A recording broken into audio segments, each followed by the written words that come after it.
টানা ৩-৪ দিন বৃষ্টি হওয়ার পর আজকে সূর্যি মামা দেখো প্রচুর তেজ নিয়ে উঠেছে। বলেছে তোদের যা জামা কাপড় শুকায়নি ৩-৪ দিনে তোরা সব শুকিয়ে নে। তো সকালবেলায় ঘুম থেকে উঠে সব থেকে বিরক্ত কাজ হচ্ছে এটা। তখন সকাল নয় প্রায় ১২টার দিকে। তো আমার বরমশাই শুয়েছিল, তার জন্য আমি বিছানা গোটাতে পারিনি। তো উঠে যাওয়ার পর আমি বিছানা গুটিয়ে ঘরটা পরিষ্কার করে নিয়েছি।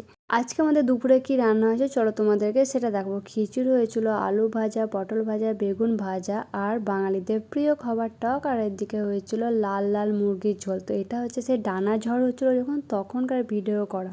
আর তখন আর ভিডিওটা পোস্ট করা হয়নি। তো দুপুরে খাওয়া দাওয়া সেরে আমি এখন চলে এসেছি ছাদে। তো জামা কাপড়গুলো সব মেলা আছে, তুলে নেবো, তারপরে একটু ঘুমাবো। এতক্ষণে আমি পাবো একটু রেস্ট। তারপরে তো আমার মেয়ে আছেই বাকি। এদিকে আমি জামা প্যান্টগুলো তুলে ভালোভাবে গুছিয়ে ঘরে রেখে চলেছি। তো চলো এবার ঘরে যাওয়া যাক। ঘুম থেকে ওঠার পর সন্ধেবেলায় একটু সুজি খেতে মনে হচ্ছিল, তার জন্য সুজিটাকে ভালোভাবে লাল করে ভেজে নিয়ে একটু সুজি বানিয়ে নিয়েছি। তো আজকে ছিল ধনতেরাস। তো আমি ভিডিওগুলো কিভাবে তুলেছি আর কিভাবে পোস্ট করছি দেখো। তো ধনতেরাসের দিন আমি আমার বরমশাইকে এই চাঁদির ব্রেসলেটটা গিফট করেছিলাম। তো বরের টাকা নিয়ে একটু একটু করে জমিয়ে বরকে গিফট করেছি।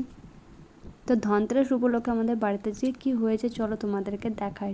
গরম গরম ডাল পুরি। তো চলো টাটা বাই বাই, দেখা হচ্ছে নেক্সট ভিডিওতে। ভিডিওটা ভালো লাগলে লাইক কমেন্ট শেয়ার চ্যানেল